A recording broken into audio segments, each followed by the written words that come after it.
নমস্কার বন্ধুরা, আবার নিয়ে এসে একটা নতুন ভিডিও নিয়ে বানাচ্ছি আজকে চকলেট ডোনাট। তা চকলেট ডোনাট বানানোর জন্য প্রথম এখানে ইস্টটা রেডি করে নেব। তার জন্য লাগছে 1 গ্লাস দুধ, 1 বড় চামচ চিনি আর একটু ইস্ট।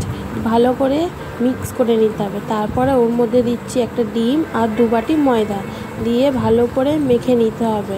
আর নরম করে মাখতে হবে। এটা কেন জলটা টেনে নেয় বলে একটু নরম করে মাখতে হবে।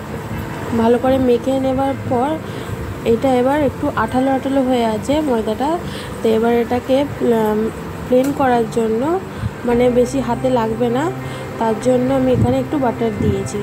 আর এটা দেখো এবার আর হাতে লাগছে না। দেখতে পাচ্ছ কেমন? আগে দেখেছিলে হাতে হাতে লেগে যাচ্ছিল, এবার কিন্তু আর অত হাতে লাগছে না। আস্তে আস্তে মাখতে মাখতে ওরকম হয়ে যাবে। তারপরে মাখা হয়ে যাওয়ার পর যে বাটিতে মেখেছি সে বাটির মধ্যেই তুলে রেখে ওর ওপর দিয়ে একটু বাটার লাগিয়ে দেবো। নিয়ে এবার এই ময়দাটা রেস্টে রেখে দেবো 2 ঘন্টা ধরে।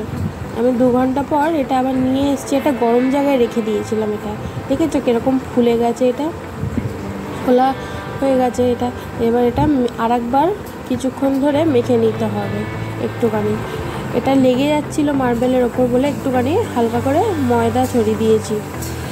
দেখেছো কীরকম আর লাগছে না। তারপরে এবার এটাকে ছোট ছোট করে পিস করে কেটে নেব। আমি আন্দাজ মতন কেটেছি, আমি মাপ অনুযায়ী কাটিনি। যতটা আমার লাগবে সেই অনুযায়ী আমি কেটে নিয়েছি ছোট ছোট করে।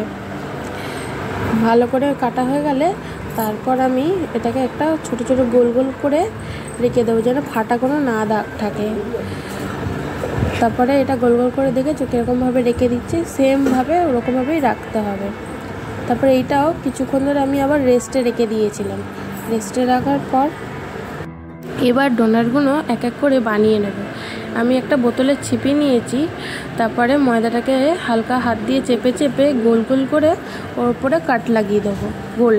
তারপরে ওটাকে আবার একবার রেস্টে রেখে দেবো, সব কটা তৈরি হয়ে যাবে। দেখেছো কীরকম ফুলে গেছে হালকা হালকা করে।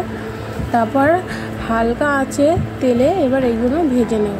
দেখো কীরকম হালকা আঁচে ভাজতে হবে, না হলে এইগুলো পুড়ে যাবে। তার জন্য গ্যাসটা আস্তে করে রেখে দিলেই হবে মিডিয়াম আঁচে। তারপর ভাজা হয়ে গেলে আমি এবার চকলেটটা তৈরি করে নেব। আমি এখানে একটা চকলেট নিয়েছি, ওটাকে আমি মেল্ট করে নিলাম। একটু সামান্য দুধ দিয়েছি ওর মধ্যে। মেল্ট করা হয়ে যাওয়ার পর এবার ডোনাটগুলো এক এক করে ডোনাটের ওপর লাগিয়ে নেবো চকলেটগুলো। দেখো কেমনিভাবে লাগিয়ে নিচ্ছি, সেম ওরকমভাবে লাগিয়ে নিলেই তাহলেই হয়ে যাবে। তবে আমার সব কটা ডোনাটের ওপর লাগানো হয়ে গেল। তার ওপর দিয়ে একটু স্প্রিঙ্কেল ছড়িয়ে দেবো। যদি এই ভিডিওটা ভালো লেগে থাকে কী করতে হবে, সাবস্ক্রাইব, লাইক, শেয়ার